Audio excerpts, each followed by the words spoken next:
إذا في وقت أوكي عندي وقت بعدين أنا مشغولة مثلاً punctuality. لا نحن دايما فاضيين، دايما عندنا وقت وعندنا كل الوقت. كاترينا باغنسكايا غريبة وفدت إلى محطة أعجبتها فقررت الاستقرار فيها. كيف؟ وهي محطة تزدحم فيها بوابة المغادرين. سيدة كاترينا باغنسكايا، أهلا وسهلا فيكي في المحطة. شكراً كتير. قد إيه لك متعلمة عربي؟ 4 سنوات. 4 سنين؟ صعبة؟ صعبة، أكيد صعبة، كتير صعبة. في لغتين، في فصحى في عامية، أكيد صعبة. بالروسي ما في لغتين؟ لا نفس لغة اللغة واحدة. الكل بلد. ليش تعلمتي عربي؟ جوزي سوري.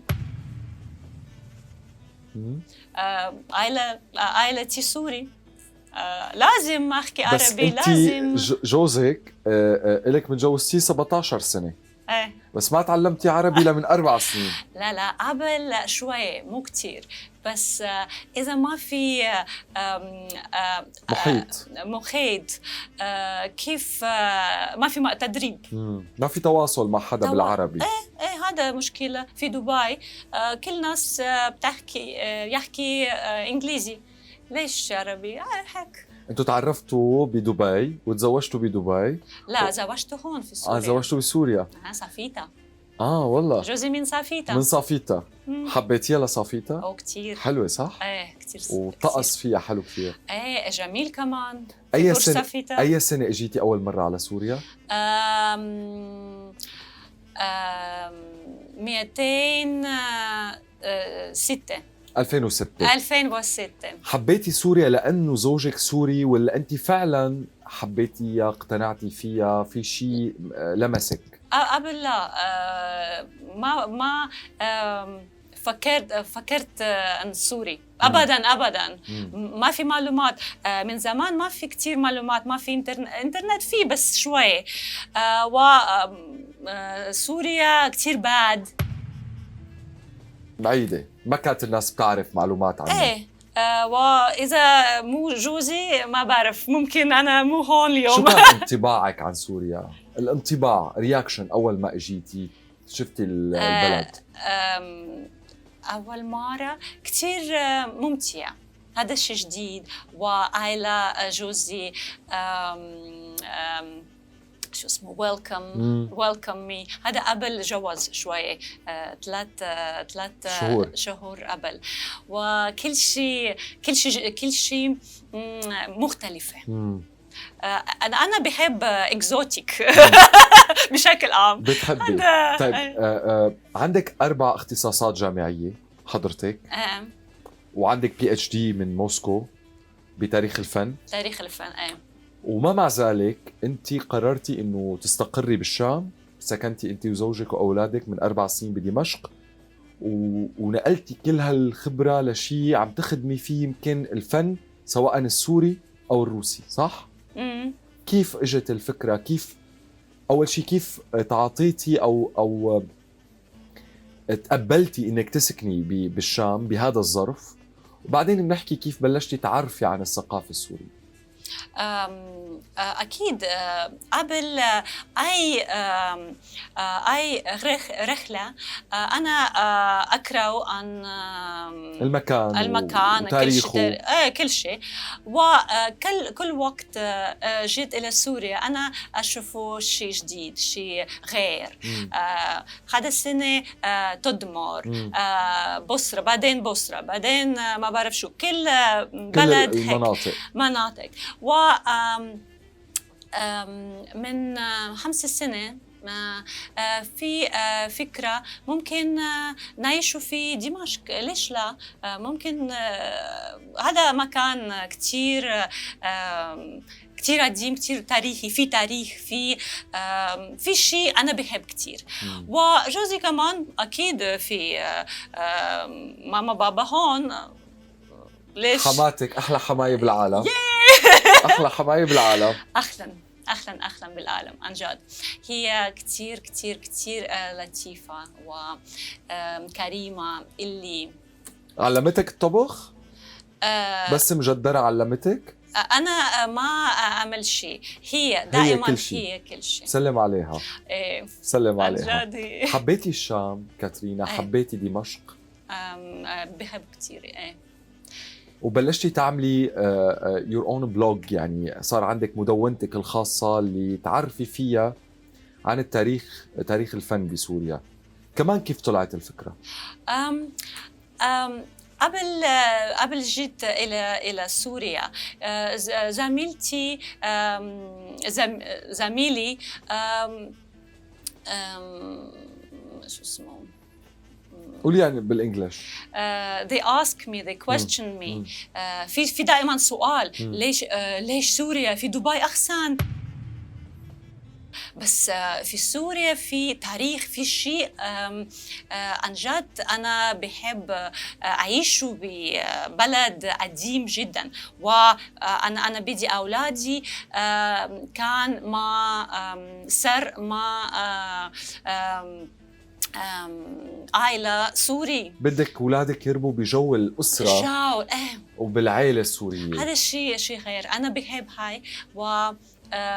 وناس في دائما سؤال، سوريا مو في مشاكل هناك؟ بيقولوا لك حرب، ظروف صعبة، مصاري ما في، كهرباء ما في. كهرباء قبل في كهرباء قبل شوي أكثر. أكثر. بس هلأ كيف يعني تأقلمتي مع الوضع؟ يعني صار عادي أكثر بالنسبة إلك؟ قبل كانت شوي مختلفة، بس أنا بدي دائما أرى شيء جميل في سوريا. هذا الأول بداية بلوج من هاي فكرة. بعدين هلا مثلا في مشاكل أكتر شوي، بس نحن هون. بس انت بتدوري دايما على الشيء الحلو بس. بس وبتصدري الصورة الحلوة. أنا أرى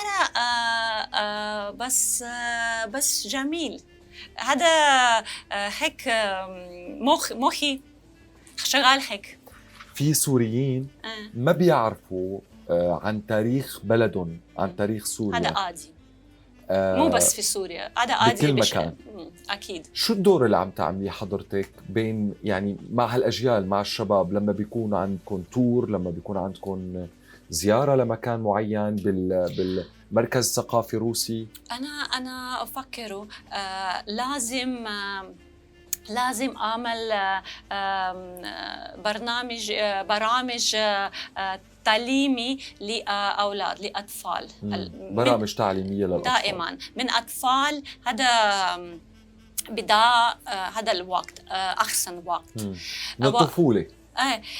وأنا أعمل هذا مثلا في مركز ثقافي روسي، أعمل في مركز ثقافي روسي، وأعمل برنامجين، واحد لتاريخ الفن الروسي للكل، وفي تاريخ ثاني هذا برامج في متحف الوطني بدمشق. وهذا سويدة كمان. أنا وبسويدة هذا تاني مشروع تاني، سويدة، متحف سويدة. الناس شو بيقولوا لك كاترينا لما بيلتقوا فيكي؟ الناس بيشوفوا صبية روسية حلوة بس عم تحكي لهم عن بلدهم بطريقتها وبأسلوبها.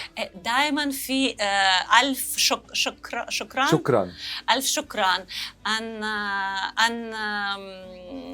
عن جميل. وكمان في ناس في بلوج مثلا، في سوريين برا سوريا، وفي بلوجي عندي حياة عادي، بس كمان حياة حلو، مثلا بيوت حلوين وناس حلوين. كمان عندي كتير أصدقاء هون في دمشق، الناس من برا بيشوفوا شيء لطيف، ما بعرف. وقت بيشوفوا الصور او بيشوفوا شو بتنزلي بيحبوا، لانه انت بتختاري لهم شيء حلو. تفرجيهم الجانب الحلو، الجانب المشرق اذا بدنا نقول، ما عم تفرجيهم المشاكل. في دائما كثير في مشاكل، في كثير اكيد، بس ما بتصوريها، ما بتحطيها. مو هون، مو في صفحتي. ليه؟ انا مو ميديا. أنا مو ميديا عادي لكل شيء. أوكي في مشكلة هون أنا هون مثل واو نو. أنا كاترينا سمي لي شغلتين two things. شغلة you love it بالشعب السوري وشغلة ما كتير حبيتيها. أنا بحب السوريين أكيد. أنا بحب. شو أكتر شيء حبيتي يعني بالصفات الإنسانية للسوريين؟ ممكن أوكي لطيفين كريمين أكيد هذا عادي، هذا أنا حكيت. بس في شيء غير، في شيء كمان متعاونين. أنا أشوفه دائما بالشارع مثلا في دمشق قديم. أنا مشي لحالة أحيانا هيك وفي ناس عن جد هون من قلبهم بيساعدوا. هذا الشيء مو مثل مثلا موسكو. أنا من موسكو، أنا بحب موسكو كتير كتير كتير. بس في مدينة كبيرة حياة كتير بسرعة سريعة. هون لا. أنا بحب هيك. حبيتي الحياة هون؟ حابة تكملي حياتك بالشام كاترين؟ إيه أنا بحب. أحياناً أكيد أنا نيرفس إذا مثلاً في ما في وقت وناس هيك أوكي كله على البطيء بكرة إن شاء الله. نحن هيك دايماً. دايماً بكرة أول أسبوع وأول الشهر إن شاء الله أكيد. هذا إن شاء الله دايماً. بس لا ممتع. أنا مبسوطة مع كل شيء. تكوني جاوبتيني على السؤال تاع ما قلت لك شو الشيء اللي ما حبيتيه كثير عند السوريين؟ طلع هذا المماطلة. هذا شيء المماطلة. أنا إذا في وقت أوكي عندي وقت بعدين أنا مشغولة مثلا punctuality. لا نحن دايما فاضيين، دايما عندنا وقت عندنا كل الوقت. بدي منك ختاما كاترينا، نحن عم نختم معك عن جد مسج لكل الناس يلي هن موجودين ببلاد غير بلادهم، عايشين ببلد غير بلدهم. شو بتقولي لهم؟ انت منهم. سوريا احسن بلد عن جد. فيها يوجد تاريخ قديم وكل شيء اثري وفي اماكن مهم جدا. انا حزينة أعرف إذا في ناس ما بيحب كل شيء وفي بهاي السبب عندي برامج لأطفال في المتحف. أنا بدي ورجيتهم شيء غير وهذا هدفي. أنا عن جد أنا بدي أعمل شيء لمجتمع. يعني هدفك تخلي الأطفال يحبوا مجتمعهم، يحبوا بلدهم، يحبوا الثقافة السورية، التاريخ السوري. من ثقافي هذا كل شيء تعليمي. هذا تعليم طبعا أكيد طبعا. بس ثقافي شيء ديب. شو ديب؟ عميق. من ثقافي كل شيء مع بعض بيطلع. صحيح صحيح. شرفتيني، أهلا وسهلا فيكي. شكرا كثير. قولي لي شكرا بالروسي. спасибо. спасибо. спасибо вам. أهلا وسهلا فيكي.